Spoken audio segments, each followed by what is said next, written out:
thank you so much for coming to listen to my speech today. So welcome, and babies as well. This is awesome.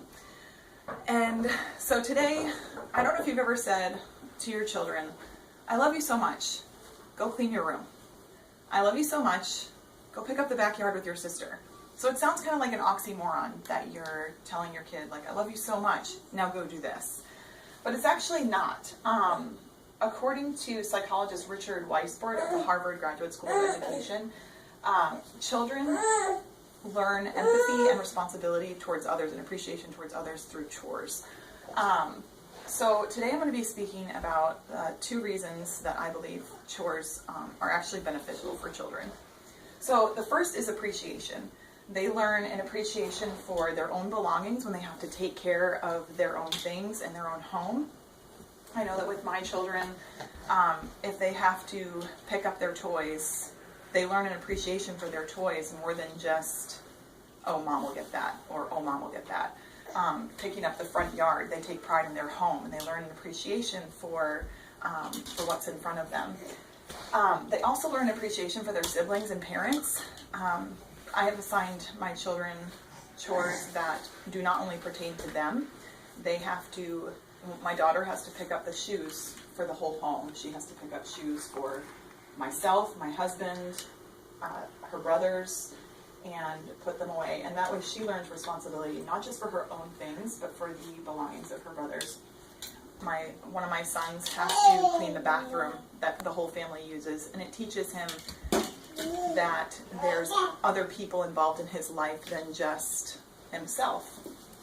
So, in the study that psychologist Richard Weisbord did with some of his students at Harvard, they learned that based on a judgment of what students put in higher priority in middle school and high school, they had a choice of either their happiness, their achievements, or caring for others.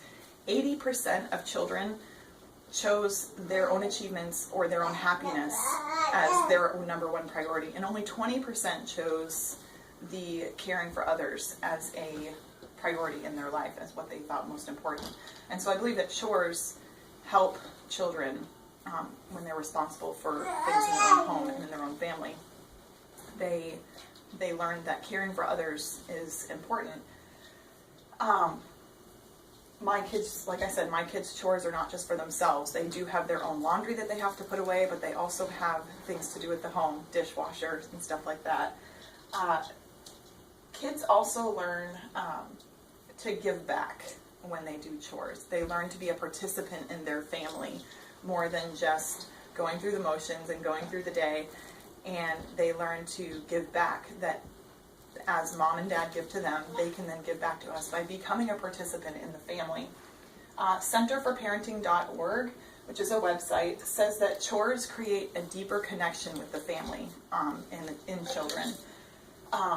The Wall Street Journal also says that a person's personal happiness is not based on their achievements, but in the strong relationships they create with others. And so by giving a child a chance to participate in a family and create those deeper connections, they're able to get a deeper sense of who they are and what they have to offer.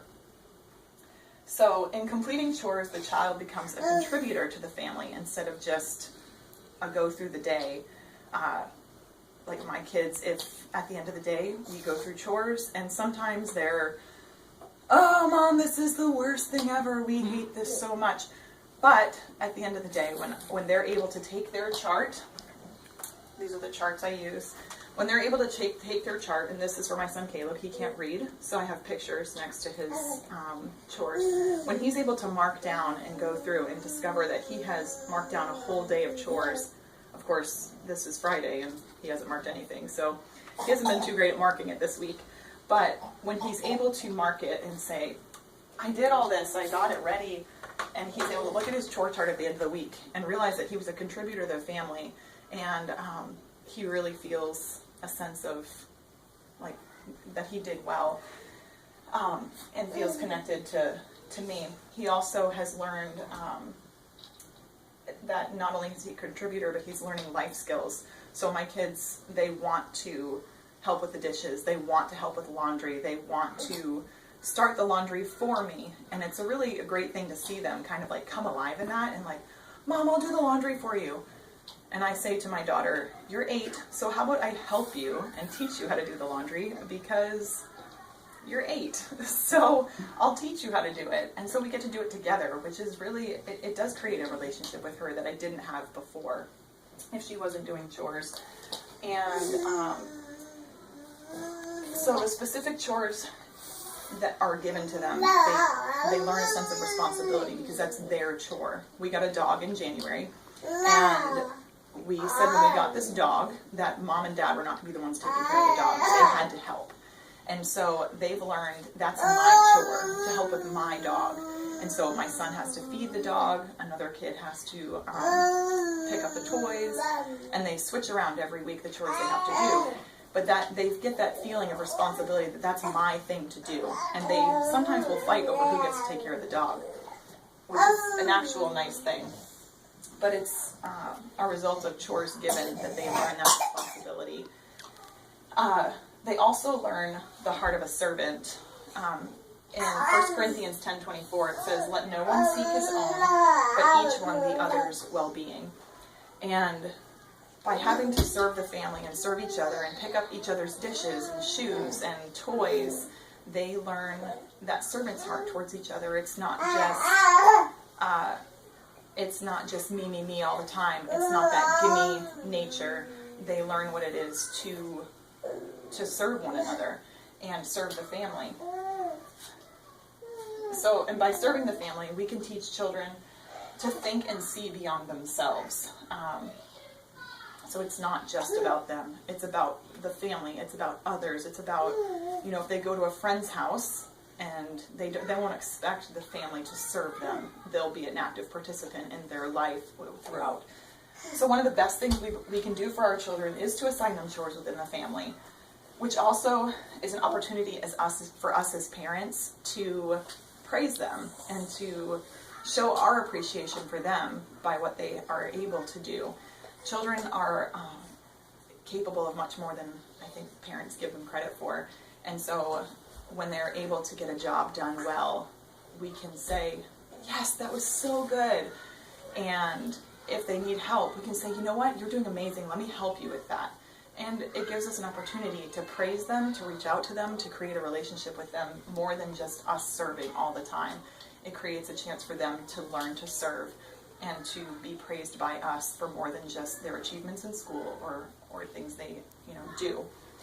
So our children, like I said, are far more capable than we usually think. And so I believe that chores allow us to empower the kids to be more than what the world tells them that they're capable of. And so thank you so much for listening today. Does anybody have any questions?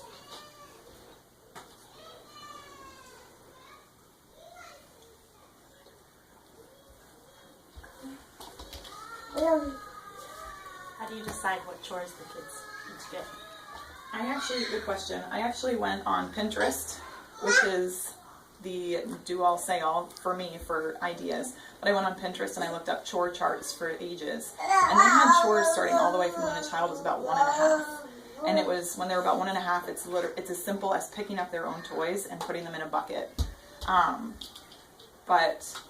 So my son Caleb, he's 5, and I have him, doing the simpler things, like he gets to go out in the backyard and pick up all the toys, which he's 5, so, you'd think sometimes I would literally have assigned him to pick up the whole earth and move it.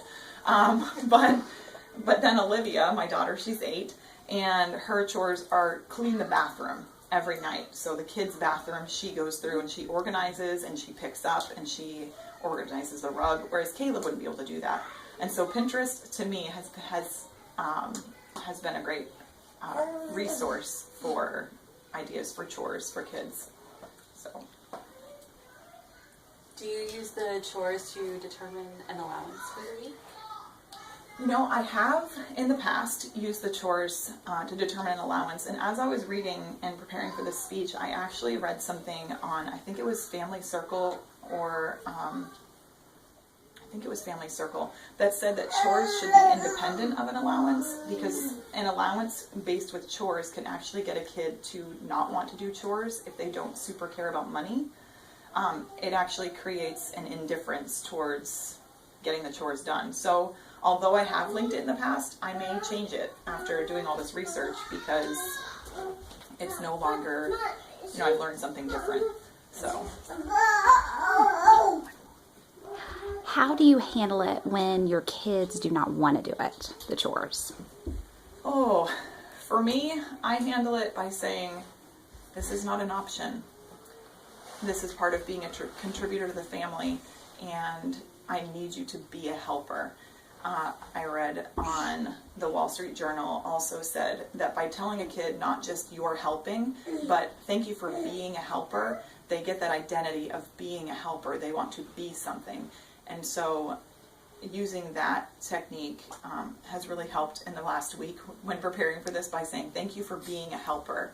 It creates that identity in them that they are being something, not just doing something. And so usually, but I tell the kids it's not an option. We all have to work to create this family home. And I say, do you like coming home to a clean house? And of course they're like, yes. And I say, well, then you have to help me create that, because I can't do it all by myself. So it takes a bit of, humility on myself to say, like, I can't do it all myself. And that's hard for me, because I want to be able to do it all myself. But to say, I can't and I need your help, it helps them want to come in and help too with chores. So, thank you so much.